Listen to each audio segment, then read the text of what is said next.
Here you have a few texts we are going to read. And we start with the question, what is interpretation? Usually we think there is a fact and there is its interpretation. Actually, things are more complex, Gadamer said. And in his book, Gadamer considers the interpretation of the work of art, or more precisely, the interpretation of the literary work, because we will see the literary work becomes the model of interpretation in general, of any kind of speech. Why? Because language is language, which is the object of interpretation, is the medium of human facts in general, of human experience. We start from this statement. Gadamer said the experience of the literary work is an experience of truth. But why truth?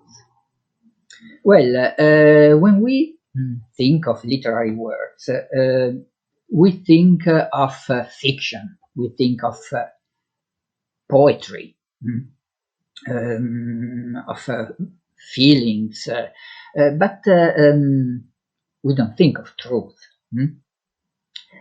Gadamer said the experience of literary work is the experience of truth because it is a true experience. And he said we have an experience of truth when we have a true experience. Now, I can still remember, because I still had the opportunity to meet Hans-Georg Gadamer. It was in Heidelberg. He was very old, but he was able to give a lecture without reading from the notes, and he was really. This is just to say that humanities and philosophy are very good for health. So I can remember when he said, you have experience of truth when you have a true experience. What does it mean, true experience? Well, a true experience is a real experience, an actual experience. It is an experience which changes what you are, what you feel. It changes your ideas, your attitudes, and so on. After this experience, you are different. In order to understand this concept of experience, Gadamer used the etymology of the word experience. Now, truth and method, Wahrheit und Methode, is a German book. It is in German. So Gadamer considers the origin of the word experience, Erfahrung, die Erfahrung in German. This is, in general, this is a very good method to understand the real meaning of important words. Consider the etymology and the origin of the word. Even using other languages, because maybe, like in this case, it is very useful if we understand the origin. And the origin of experience, Erfahrung, is from the verb fahren. Fahren means travel. Travel. So having experience means harkens back to the verb travel, and so having experience is like traveling through lands, places. It is like a trip, in which you meet people, you see new landscapes, you can collect things, souvenirs, you can smell flavors, you taste food, and so on. This is a true experience, because after that you are different. It changes you, it changes what you are. Now, you actually need to travel to have experience. You cannot consider the landscape from far away. And like traveling, the literary work is a form of experience. But the literary work is its own experience. You can experience the literary work only if you have the real experience of it. And this, again, you cannot consider it from far away. This real experience is its interpretation. It means you have,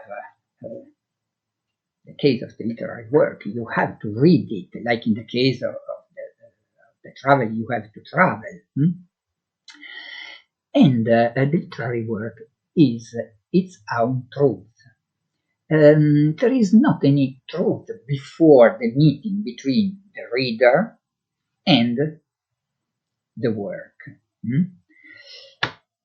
Now, I would like you take a few minutes, I'd say 5 minutes, for a discussion with Persia discussion. You discuss with your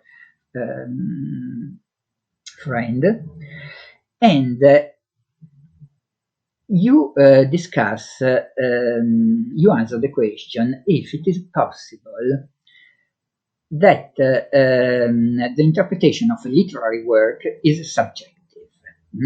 Is it possible that the interpretation is only subjective, and so the appreciation of the aesthetic qualities of the work are subjective? Or is it possible that we can refer to a kind of objectivity? So 5 minutes for discussion, and then we will discuss together your answers and your motivations. In our discussion, we stated that in the experience of the literary work, there is something which is objective. In order to explain this point, Gadamer used the concept of game. In the game, the player cannot control the game. The game is a totality endowed with its own rules. The subject of the game is the game itself, is not the player. We could say in the game, player and game are melted together. Now, this is like in the literary work. And this is what Gadamer called the transformation into structure. Transformation into structure is something which is permanent, something which is independent from the representing activity, like in the case of the game. A game has its rules, otherwise it's not a game. A work of art, a literary work, has its rules. Maybe we don't know these rules yet. We have to experience it. We have to play the game. We have to read the literary work in order to meet the rules, to understand the rules. But the point is that there are rules which are independent from the reader, rules which are independent from the player, but somehow we cannot change them. And more than that, we can experience these rules only if we experience the work, only if we play. So in both cases, it is an experience which exists only in the mediation between the literary work and the reader, between the game and the player. The literary work represents itself as a word, provided with its own rules. At the same time, it requires the presence of the reader, requires the interpretation. Consider that the meaning of the literary work is not a content which the work communicates to the reader, but it is rather a structure, it is rather a form provided by the work, and the meaning is the interaction between the work and the reader, the result of the interpretation. Now, Umberto Eco, in his work, The Open Work, pointed out how a literary work stimulates an infinite number of interpretations. This is the function of the work. This is a very beautiful definition. Remember it, please. A work of art is a machine for generating interpretations. So, we can always expect this virtually infinite number of interpretations, but at the same time, the literary work has rules which cannot be disregarded. We have to respect its form. Now, I would like you read a text, the text used by Eco in his book, a short poem by Paul Eluard. And then you read it in English, or if you can, if you want, better in French, in the original text, and then you take 5 minutes for reading, and then we will discuss your interpretation of the symbol images of the poem and your general interpretation of the poem. What is the meaning of this poem? The literary work, in this case the poem, represents a word. Now, in the event of interpretation, the word of the literary work meets the word of the reader. And in doing so, it affects the word of the reader. It changes it, it transforms it. This is what Gadamer called the fusion of horizons.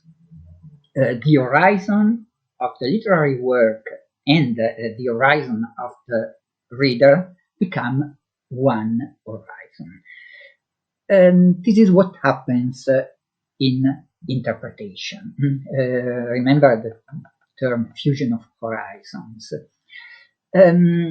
We cannot conceive a work of art, a literary work, outside of its interpretation. It means without this fusion of horizons. And we have to remember that this event, this fusion of horizons, changes the horizons of the reader. It means it affects the way the reader sees the words, his, her ideas, assumptions, and so on. Now, remember, this is possible because it happens in the language, and the language is the condition of all human facts, all mediation. Remember, the language is not just a tool we can use as we want. Better, we can say that we are used by the language, because of the fact that we have a word is the result of the language.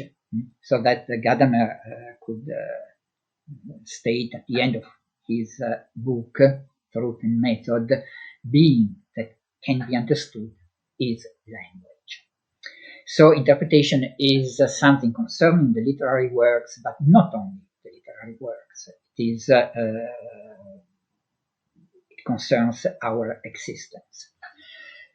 Now, I would like we check our understanding, the theory of interpretation proposed by Hans-Georg Gadamer, and we try to interpret a short story by Italo Calvino from his Invisible Cities.